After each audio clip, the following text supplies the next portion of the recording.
On today's episode, we're going to be talking about some playoff seeding for the Chiefs. We also got a little Twitter beef between Stone Cold Chris Jones and ex-Broncos tight end Shannon Sharpe. The NFL has flexed one of our games. We'll talk about that. And with the big game coming up against Jacksonville this weekend, why does Andy Reid struggle so hard against AFC South opponents? Stick around.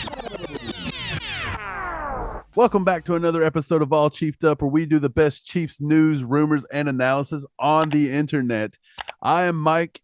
Steve is nowhere to be found. If you haven't seen, look around. Where'd he go, Rimshot? No, Steve. He is sick. He is in a bed somewhere. He is sleeping. We don't know what he has, but he is dog sick. So I'm going to try to do this by myself today. So let's just jump right into it. Let's talk about Kansas City's playoff seeding if the season were to end right now. So the Bills would still be in the first spot. They hold the tiebreaker on us. It was fun to see the Jets beat them on Sunday. I do think with Josh Allen possibly having a little bit of an arm injury, they take a few more L's, and the Chiefs have a chance to get in that top spot. But for right now, the Chiefs have the number 2 seed and would look to be playing number 7 seed, which is the Los Angeles Chargers. That is an AFC West rivalry matchup. I don't know if that's something I necessarily want to see in the playoffs. I don't know if I want to see Justin Herbert, Austin Eckler in that defense in the first round of the playoffs. I'd much rather see a Jets team fall that low. Maybe even Baltimore would be a nice little matchup. I don't know if I want to see the Chargers right there. So let's hope some stuff switches. Speaking of the Chargers, the NFL has flexed our Week 11 game against the Chargers to Sunday Night Football. Yes, you heard it right. Another primetime game for the Chiefs.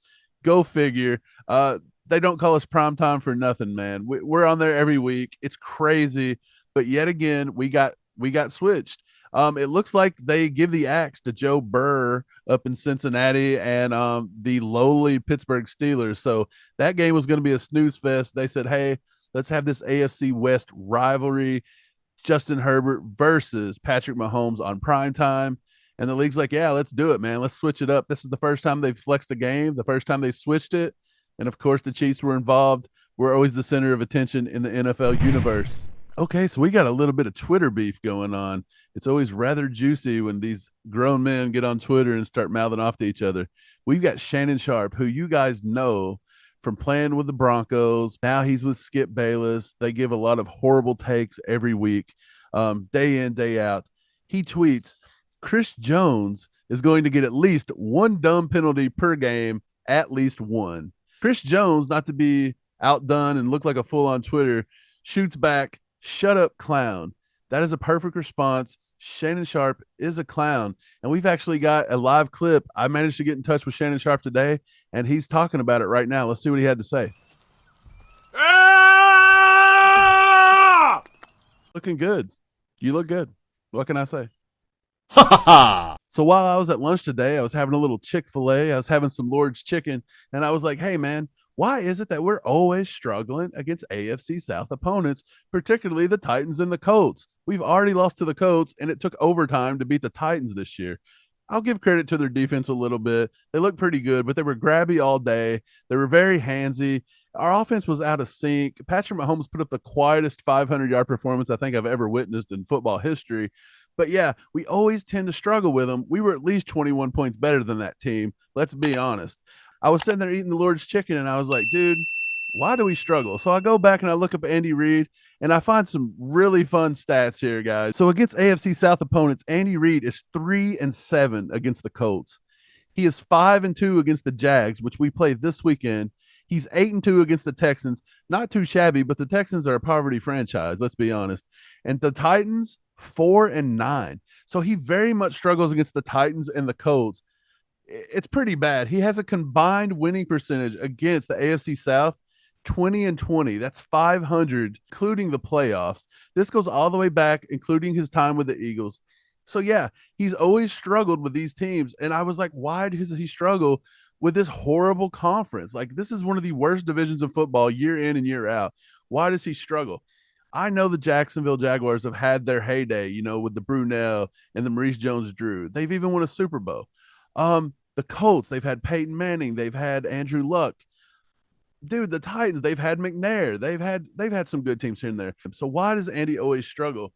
The only thing I can come up with, the only thing I can start to think of is the AFC South It's a conference that's very gritty. I just think they're gritty. They go out and they always build around a really strong defense. Um, they just smack you in the mouth. They rely a lot on grabbing, handsiness. Vrabel and the Titans, perfect. He's a disciple of Bill Belichick. That's what they do. They dare the officials to throw the flag every play, and they're not going to. And we've seen that on Sunday, and that's what happens. I believe they come out, they always grind the game. I believe they rely a lot on running game. I think they slow the game down. Andy Reid has a tendency to get cute. They kind of stop that. If the officials get in it anyway, and they kind of put a hammer down on the offense, then we struggle. And Andy has a tough time adjusting. We all see that. He doesn't make in-game adjustments very well. We see that time and time again.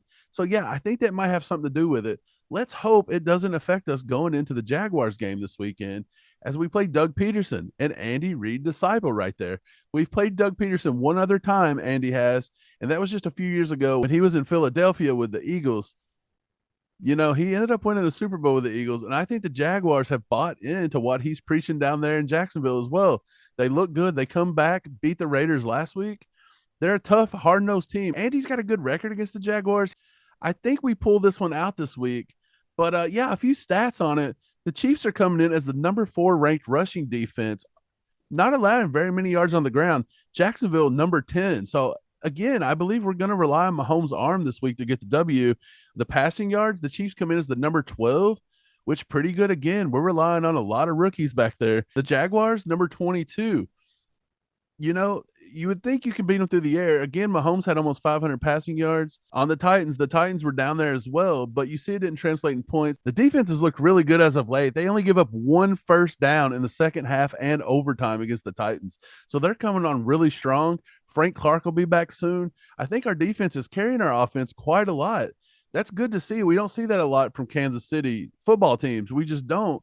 So it's something new to get used to. Hopefully our offense picks it up, gets it back on track this week against the Jaguars, and we can go into that matchup with Justin Herbert on Sunday Night Football now, all raring to go. But stick around. On Friday, we're going to have the top 5 keys to victory coming up on how to beat the Jacksonville Jaguars. And if you haven't watched our video from yesterday, we've got Cole from How About Those Chiefs in our final part 3 of that series. Go check it out. We tell a lot of good stories, and we will catch you guys tomorrow. Hopefully Steve will be back. Peace. There goes a sight from my soul.